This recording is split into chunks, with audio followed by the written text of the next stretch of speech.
closet and you do send things down to Texas, let's say next month, let's say next year, we don't have to stop the process or we don't have to stop it because there's always somebody in need of something. There's always shelters that could use something. So like Gloria said, I got stuff in here, Monique, I ain't worn in years. Some of us got stuff in our closets with tags on them that we said we was going to wear when we lost the weight. We was going to wear it when we gained the weight. We was going to wear it for... Listen, y'all, today is that day. And even if it's not anything from a materialistic standpoint, just a conversation, just an ear. There's always someone that can appreciate you listening. And oftentimes, it's someone that's right by you. You don't have to go and search and hunt someone down.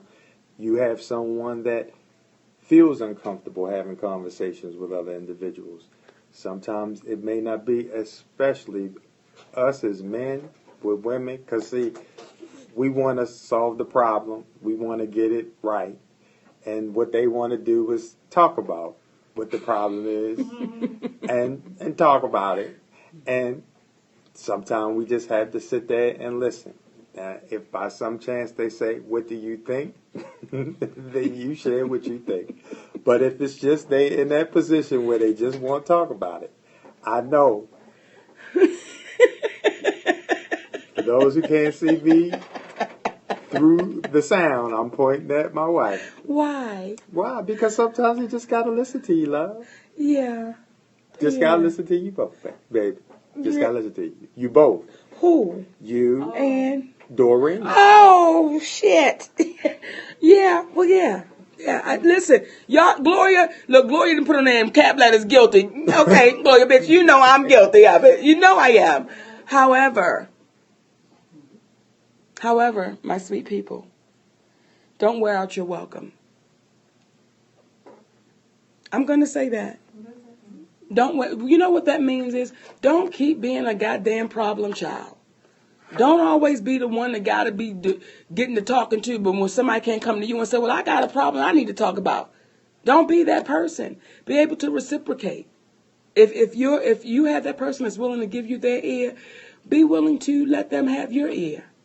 Now, again, just on a sidetrack, just on a side note, it may be a little bit easier for me because I've been dealing with this young lady since I was 14, okay?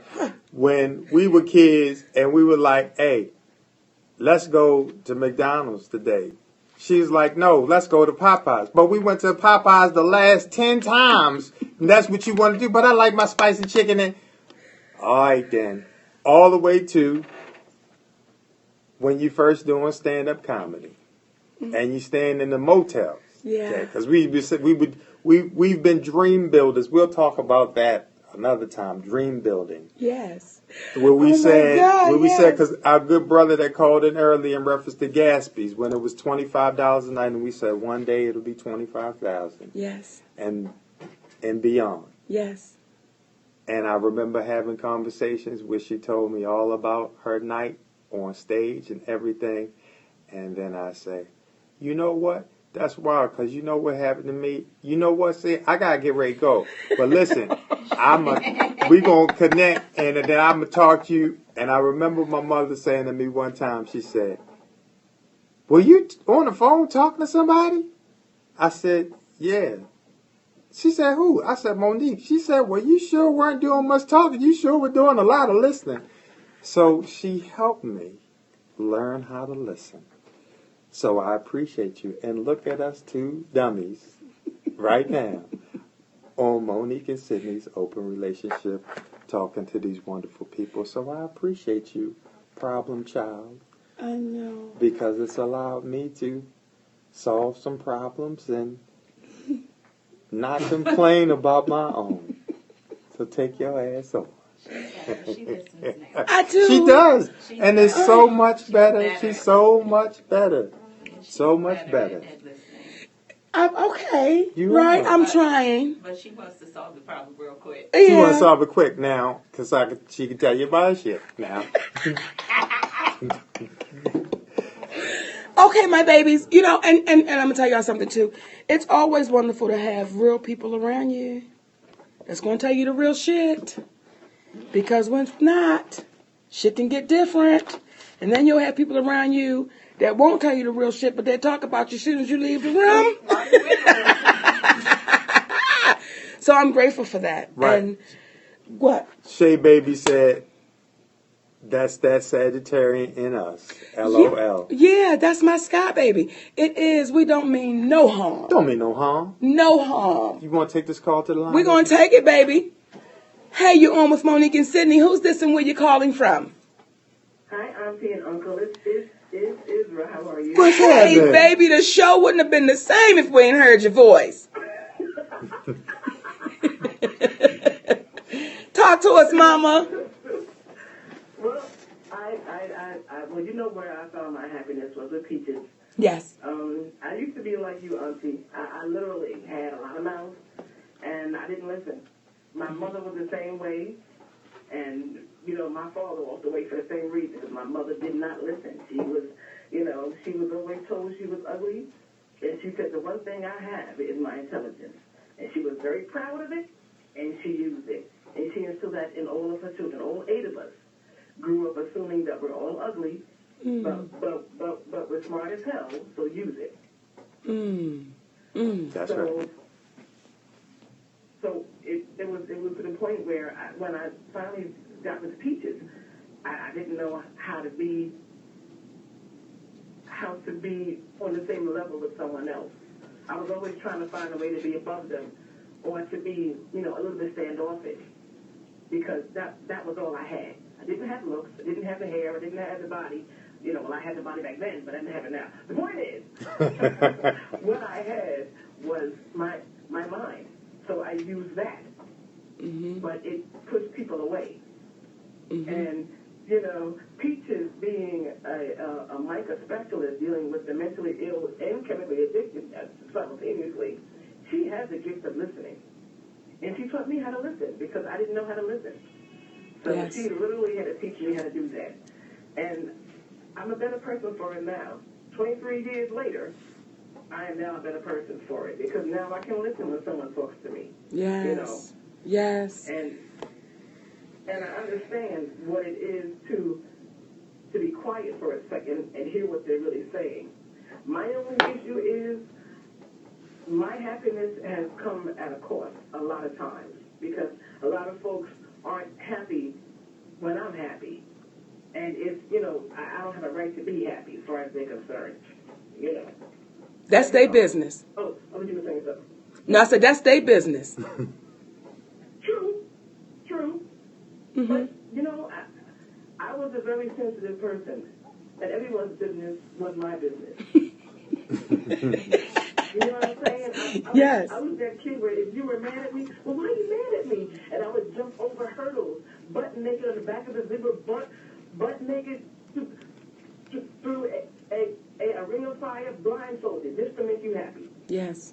Yes. That was me. So I had to learn to, you know, well, fuck you. You know, I don't need you in my life. I'm going to go on with mine. And that's your shit if you can't get over this. But it took me, I didn't know how to say no to anyone. So I never had that true happiness until now. Now I say no like it's glued to my damn forehead, you know. That's right. But it took me a while, you know. I think being able to say no with no explanation is a lot of growth. Because oftentimes when we say yes, no one says, well, why would you say yes? They just say thank you. But when you say no, people say, what you mean no? It's simply no. So I think that's a lot of growth when you say, I'm going to say no with no explanation. Because you didn't ask for one when I said yes. So that really speaks volumes. Absolutely. Say, this is why I call you Auntie and Uncle. I never even thought of it that way. I've never even thought of it that way. You don't even say anything when I say yes. Exactly. We get ready to get out of here, baby. We love you, sis. I love you guys. Come back to New York, please, and come see us. We coming. Hey, Peaches.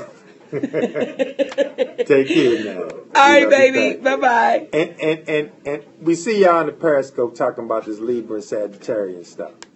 And if as a Libra. What, baby? They said Monique can be used as a raft to save people. Daddy. You motherfucking right, I could. Okay, Daddy. I'm a sturdy bitch, baby. Don't think you said nothing slick to a can of oil. I'm sorry, Daddy. There you go. There you go. Wow. Did one eye just go leave the other one? Libra Sagittarius. Yeah. No, was talking about I was just saying that it's interesting because I was groomed by a Sagittarian who was my grandmother, who has the same initials as Monique. Well, you didn't always have an H, but she was Minnie Hicks and now it's Monique Hicks. And I was groomed by an individual who it was almost as if she knew. She was like, because your grandfather, that nigga wouldn't allow me to do what I wanted to do because I wanted to be a nurse. She said, when you become a man, you let your wife do what she want to do as it pertains to her career. And don't be jealous. Don't worry about it. Because when you got the right woman, she'll be able to appreciate that. So fortunately, I got the right woman who's able to appreciate that. And I was given the proper advice. And I can't let grandma down. So I had to treat this woman the right way. But you're right. If with Libras, we're the only inanimate sign by being the scales. And if you meet a Libra that's off balance, you better run. You better run. You better flee for your life. But fortunately, I've had enough interesting people in my life that they keep me balanced. Sometimes enough crazy in your life will keep you balanced. Okay? Listen, y'all. This is what's unfair. But fuck it. Sometimes I'm not fair, right? So when he just said keep you balanced because he got enough crazy in his life, it's me, Michael, David, and Jonathan. And on a daily basis, some shit pops off in the ex-president. And I will watch Sid be the most calm, balanced. I don't care what the situation is. I don't care what's going on. Now me, I am ready to jump. But I've watched it. And I've watched him calm the house down. I've watched him nurture the household. So with them Libran people, I'm telling you, baby, I've seen both sides of it. I've seen Libras that, goddamn it, if they don't get some medication, shit is different. Then I've seen Sydney. Now I've only seen crazy Libras. Then I've seen Sydney. and that is life. Because my grandmother was a Sag and my dad was a Sag. So I got the best of both worlds. I got a chance to see sanity and I got a chance to see insanity. And you form an appreciation for both. But to that end, my love, yes, I'm so glad we had this time together. Yes. Take us on home. We want to thank each and every one of y'all for joining us.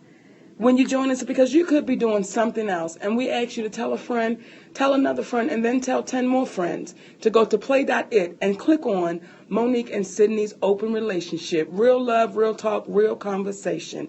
And like my daddy always says, the mind is like a parachute. It is no good unless it's open. We love y'all. For free.